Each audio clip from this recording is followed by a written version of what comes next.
Hello mga kalabs! Kumusta po kayo? Eto na po pala yung ganap nung isang araw nung nag-camping nga po kami sa school. Bit-bit ko nga po itong isang malaking bag dahil nandito na nga po lahat ng mga kakailanganin ko. Matutulog po kasi kami dun sa school mga kalabs. May kumot at unan nga po kasi ako dito kaya parang madami nga po akong dala. Kayang-kaya ko nga pong bitbitin dahil magaan lang naman po. Sabi nga po ni Mama kay Papa ay ihatid niya nga po muna ako sa school bago nga daw po siya pumasok. May bitbit nga daw po kasi ako mga kalabs. At yung pinsan ko naman ay ihahatid na nga lang po siya ni Tita.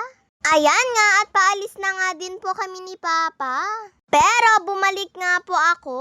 Dahil nakalimutan ko po pala, eto pong ginawa po naming flag. Wala po kasi sa isip ko kailangan pa man din po namin ito. Eto at ihahatid na naman nga po ako ni Papa. Sabi nga po ni Mama ay hawakan ko nga daw po ito ng mabuti para hindi nga daw po mahulog at hindi po mapunit yung papel. At dahil magpapaklunch nga po kami ng tanghalian, eto at pinabaunan nga po ko ni Mama.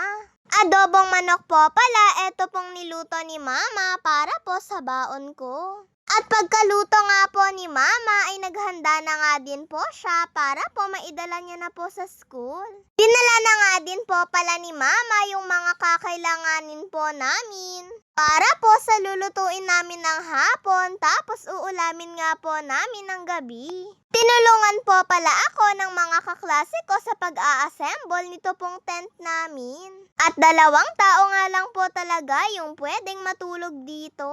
At dito naman po banda sa kabila yung mga tent ng boys. Dinala nga lang po namin eto pong mga gulay sa room. Dahil hapon pa naman po namin ito lulutuin. At hindi naman po kasi pwedeng ilagay po namin ito sa tent. Eto nga din po pala yung tent ng mga ibang kaklase ko.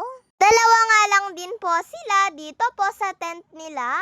Pero yung iba nga po ay kasya po sila hanggang 4. Sila nga din po pala yung mga kasama namin. Ziniper nga lang po ng kasama ko eto pong pasukan ng tent namin dahil nakatiwangwang po pala. Sabi ko nga po sa kanila Mama ay wag nga po muna silang umalis dahil magpapatali nga lang po ako ng buhok dahil sobrang init nga po. Lalo na nga po dito sa pinagpwestuhan ng tent namin ay mainit. Buti pa nga po dito sa bandang pwesto ng mga boys ay may puno at hindi nga po gaanong mainit. At pagdating po ng hapon ay bumalik nga po si Mama sa school. Dinala niya po kasi yung mga iba pa nga po naming kailangan. Nung dumating nga po si Mama ay nagluluto na nga din po kami ng mga pagkain namin. Kailangan po kasi naming maagang magluto para maaga nga din po kaming makakain. Dahil may mga activities pa po kasi kaming gagawin pagkatapos po naming kumain. At kinagabihan po pala mga kalabs ay ginawa na nga din po namin yung mga activities namin. Nag-campfire nga po kami mga kalabs. Dito nga po ay sobrang nag-enjoy nga po kami. Pumunta nga din po dito sila Mama at Papa dahil nanood nga po sila. At kami na nga din po pala dito yung next na magsasabi ng yell namin. Eto nga at naglilinya na nga din po kami.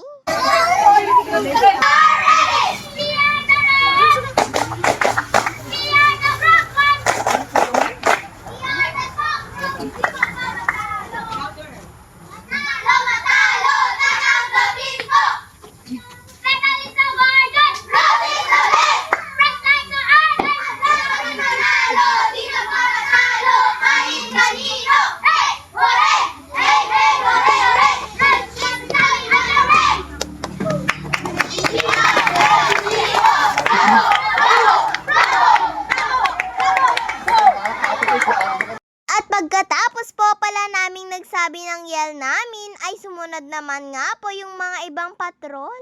Pagkatapos nga po ng yell namin ay sumunod naman nga po yung mga ibang activities. Dito po pala mga kalabs ay kumanta nga po kami. At 2 po pala kami ng tita ko yung kumanta.